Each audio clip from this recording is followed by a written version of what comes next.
She's just a girl and she's on fire. Hotter than a fantasy, running like a highway. She's living in a world and it's on fire. Coach Joyce. So, nandito na naman tayo sa isang session ng winner ups. So, ngayon, ang topic natin ay ang tinatawag na jargons in network marketing. So, kung ikaw, bago pa sa network marketing, ito yung mga words na usually mong maririnig. So, para lang aware ka or maiintindihan mo kung ano ba yung mga pinag-uusapan. So, una na sa lahat dyan, yung MLM. Ang ibig sabihin ng MLM ay multi-level marketing. So, ito yung method ng pag-distribute ng products. So, ano naman pinagkaiba niyan sa network marketing? Yung ibang book, sinasabi na pareho sila, pero ang network marketing, yun naman yung consumer mismo ang i-attract mo para makita nila yung product sa company. So, yun. Next, ito, usual mo din itong maririnig, basic na basic, yung upline. Yung ibig sabihin ng upline, yan yung nakapag-invite sa'yo. So, in terms na lang ng structure. So, yung upline, for example, ikaw to, syempre, meron kang nasa taas. Pero pag ikaw, let's say, nakapag-invite ka, ang tawag naman nila sa'yo ay upline. So, by structure lang yan.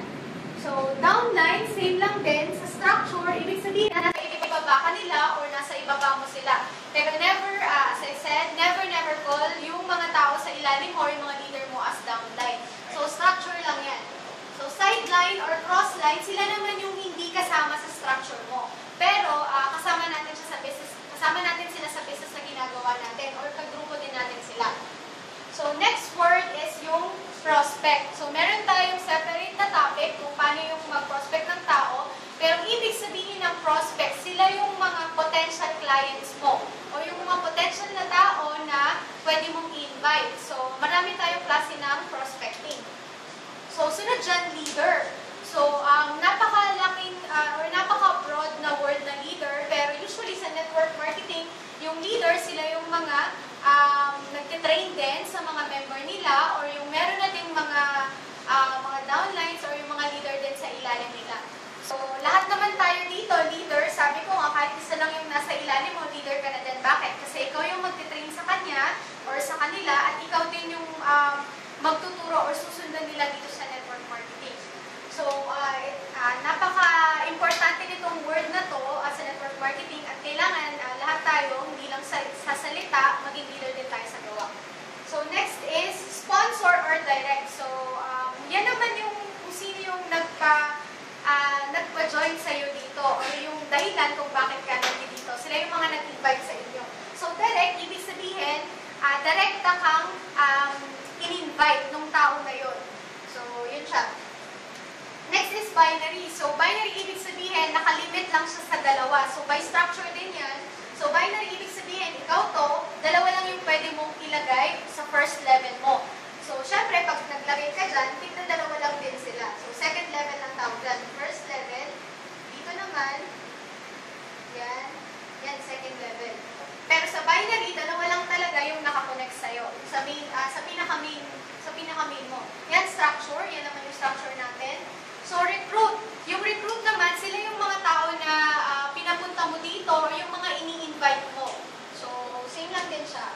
Mga power words, ito, mga newbies or yung sa mga dati na, huwag kayong magugulat pag meron kayong mga narinig na power, grabe, yung mga words na gano'n na sa mga network marketer, normal yun. Mga power, mga para motivate ka or para ma-uplift yung yung energy ng mga tao pag nagsasalita ka. So, ayan, mga sample power words yan. Power, grabe, sobra, lahat ng mga words na nakakapag-uplift talaga. So, spillover, ito, yung spillover naman, yan yung tao na hindi mo direct, pero nilagay sa'yo ni upline. So, for example, ito ka, or kunyari, ito yung upline mo. So, nakapag-direct siya ng isa. Ito ka, this is, kunyari, ako. So, nakapag-direct yung upline mo, nilagay dito sa ilalim mo. Bakit? Kasi di ba sa structure natin, dalawa lang ang pwede niyang ilagay ng direkta sa kanya. So, spillover, ibig sabihin, nilagay ni upline sa ilalim mo. So, yun, isa sa mga basic responsibilities natin, never ask or never demand for spillover. So, naka-apply niyan kung ilalagay niya yun sa ilalim mo. So, next is bangga or match. Huwag kayong magugulat pag may nagsabi na, oh, nagbabanggaan ka na ba? So, yung banggaan, ibig sabihin match. So, ganito siya. Diba yan yung structure mo? Bangga, ibig sabihin, sa A and B side mo, nagbangga, ibig sabihin, nag-match na siya. So, nag-match, ibig sabihin, meron ka ng income na ma-generate. So, dito sa atin, ang bangga, isang bangga, 1 point, that's 300 na. So, next, pay in. Yan naman yung tao na kapag ka na-recruit mo or kapag ka na-invite mo na gustuhan niya yung business, magpipay in siya. Ibig sabihin, kukuha rin siya ng package katulad mo.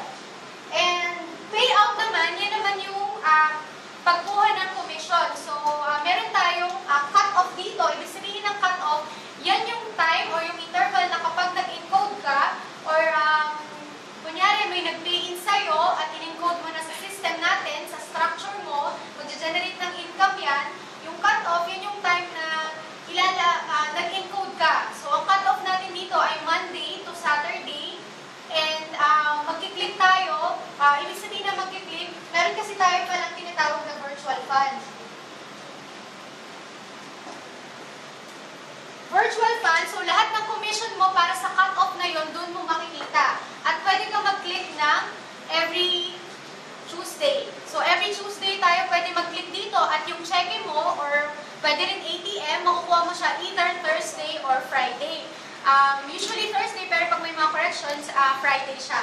So, yun naman yung mga usual words or mga basic na ginagamit natin dito sa network marketing.